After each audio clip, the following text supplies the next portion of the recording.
Jo crec que amb el pas del temps hem vist que això és un problema. Les zones verdes i blaves, encara que sigui un mes després, segueixen, moltes d'elles, no totes, però moltes d'elles buides. Carrers sencers buits d'oportunitats que com a ciutat ens estem perdent i de dificultats que té la ciutadania per accedir a Tarragona. La nostra moció representa la concreció del tercer punt de la moció que hem tractat abans, de la moció que presentava el Col·legi de Metges. Exactament allò que depèn de nosaltres com a Ajuntament. Aquella moció parlava de coses que depenen d'altres administracions i coses que depenen de l'Ajuntament. Bé, ara parlem més a fons d'allò que depèn del propi Ajuntament, evitant amagar-nos darrere el pilotes fora o el buscar excuses, sinó el assumir responsabilitats per trobar solucions. I la solució més immediata de totes, ho hem dit abans, és la pintura i més concretament revertir la mala decisió a l'hora de triar les pintures verdes i blaves per cobrir no només l'entorn de Joan 23 i part del Francolí, sinó també Tarragona 2, Florenci Vives i altres espais de la ciutat. Com que abans la consellera Ors ha vingut a dir que no es parlava d'això, vull recordar que en aquella moció el president del Col·legi de Metges, el Sergi Boada, en un tuit especifica clarament: tanmateix és important remarcar el tercer acord proposat al text en el que instem a l'Ajuntament de Tarragona a posar mesures per revertir el col·lapse ocasionat arrel de la regulació verda i blava de l'aparcament de l'entorn Joan 23. Per tant, sí que s'està parlant també d'això. Però aquí no parlem només del personal sanitari. Ja hem dit abans que el personal sanitari és una part dels col·lectius que hi surten perdent, però hi surt perdent tothom. En particular, hi ha una ciutadana que al Twitter fa 2 dies va posar: ma mare porta un mes ingressada a Joan 23 i ara al Francolí. No vulgui saber el que porto gastat en zona blava i verda, perquè a l'hora que hi vaig la zona taronja està més que plena. Una vergonya.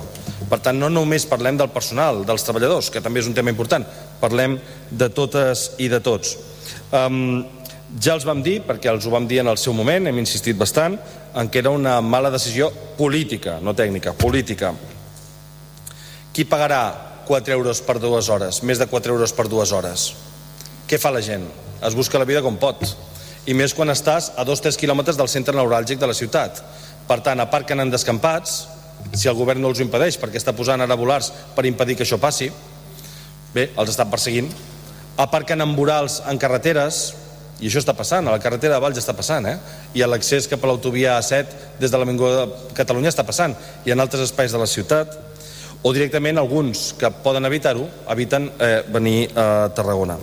Això no ens ho podem permetre i per això proposem les següents actuacions. En primer lloc, deixar sense efecte l'entrada en funcionament de totes les noves zones regulades d'aparcament verd i blau a l'entorn de Joan 23, del Parc del Francolí, de Florenci Vives, on els veïns tenien almenys la deferència de poder pagar un preu reduït en una zona verda i ara els han posat zona blava, o Tarragona 2, que afecta, per exemple, a l'Escola del Pacs, que també s'ha queixat als usuaris de l'Escola del Pacs i també molts altres ciutadans. Ara també estan mig buits els carrers de Tarragona 2, revertint totes aquestes zones, com deia. Segon, aturar la creació de noves zones d'aparcament regulat en pagament i, molt especialment, aturar la creació de noves zones blaves i verdes al barri dels Músics, que té les mateixes característiques que Tarragona 2, i a la Vall de la Rabassada.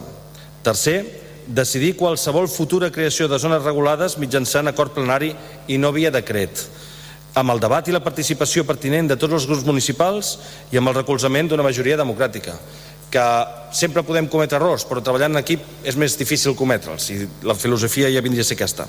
I, si us plau, fent-ho aquestes coses també dialogant amb les entitats veïnals i representants comercials i de més, perquè a Joan 23 tampoc ningú ha parlat amb les entitats veïnals. Jo crec que a tot arreu hem d'intentar prestigiar-les, no pas menystenir-les. Quart, continuar l'aposta per la creació de nous aparcaments dissuasius prioritzant la gran finca, en aquest cas del barri d'Icomar. Sabeu que hi ha una gran finca que és privada, ho vam començar a treballar des del govern anterior, ens consta que vostès també ho estan treballant, però els animem a que tirin endavant, de que aquella gran espai, que no pot ser altra cosa, sigui un aparcament dissuasiu connectat amb la Nacional T140, que ha de ser en el futur una avinguda, i amb el transport públic amb el centre.